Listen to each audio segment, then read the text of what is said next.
महाराष्ट्र की महाविकास आघाड़ी सरकार पर अदालती ग्रहण लगा हुआ है। ऐसा हम इसलिए कह रहे हैं क्योंकि हाईकोर्ट से लेकर सुप्रीम कोर्ट तक ऐसे फैसले आ रहे हैं जो महाराष्ट्र की महाविकास आघाड़ी सरकार की मुश्किलें जो है वो बढ़ाते हुए दिख रहे हैं। ऐसे कई सारे मामलों की हम बात करेंगे, लेकिन पहले बात कर लेते हैं बॉम्बे हाईकोर्ट का जो ताजा फैसला आया है कांजूरमार्ग कारशेड को लेकर।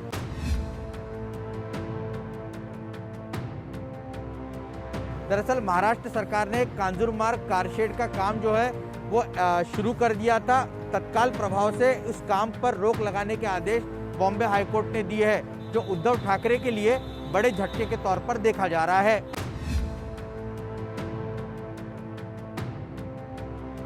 कोरोना संकट काल के वक्त जब महाराष्ट्र के मुख्यमंत्री उद्धव ठाकरे ने इस बात का ऐलान किया कि यूनिवर्सिटी में पढ़ने वाले अंतिम वर्ष के जो छात्र हैं उनकी फाइनल ईयर की परीक्षाएं इस बार नहीं ली जाएगी और उन्हें उत्तीर्ण कर दिया जाएगा, लेकिन इसके बाद राज्यपाल भगत सिंह कोश्यारी और मुख्यमंत्री कार्यालय के बीच में तीखी नोकझोंक भी देखने को मिली और ये मामला केंद्र सरकार से होते हुए सुप्रीम कोर्ट तक पहुंचा। हालांकि सुप्रीम कोर्ट ने महाराष्ट्र सरकार के फैसले को बदलते हुए साफ तौर पर कहा कि बिना छात्रों की परीक्षाएं लिए उन्हें पास करना ठीक नहीं होगा, लिहाजा सुप्रीम कोर्ट का फैसला जो है महाराष्ट्र सरकार के लिए बड़े झटके के तौर पर देखा गया।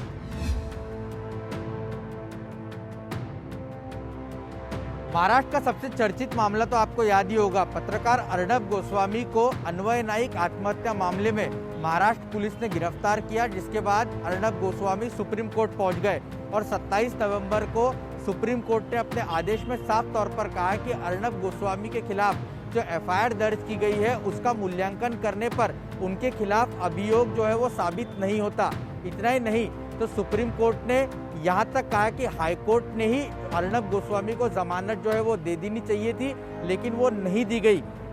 महाराष्ट्र सरकार के लिए ये एक और किरकिरी साबित हुई, न चाहते हुए भी सुप्रीम कोर्ट के दबाव के बाद अर्णब गोस्वामी को जेल से रिहा करना पड़ा।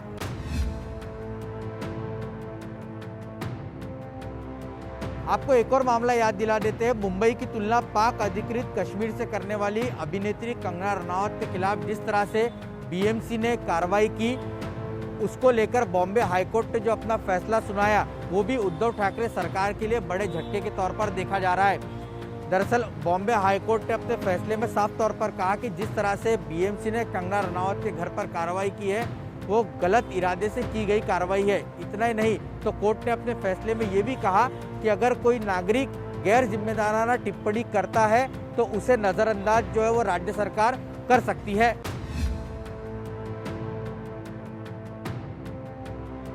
मराठा आरक्षण के मामले पर भी महाराष्ट्र की उद्धव ठाकरे सरकार को मुंह की खानी पड़ी, क्योंकि हाईकोर्ट में मराठा आरक्षण को स्वीकार कर लिया था, लेकिन सुप्रीम कोर्ट में जब ये मामला गया तो उद्धव ठाकरे की सरकार सही तरीके से अपनी बात जो है वो कोर्ट के सामने नहीं रख सकी, लिहाजा सरकार ने जो है अगली सुनवाई तक फिलहाल मामले पर स्टे लगा दिया है, जिसने महाराष्ट्र सरकार की मुश्किलें जो है वो राज्य में बढ़ा दी है। इन सारी घटनाओं से साफ है कि एक के बाद एक कोर्ट की ओर से उद्धव ठाकरे सरकार के खिलाफ फैसले जो है वो आ रहे हैं और मजबूरी में भी उद्धव ठाकरे की सरकार को ये सारे फैसले जो है वो कोर्ट के मानना पड़ रहा है। एबीपी न्यूज़ आपको रखे आगे।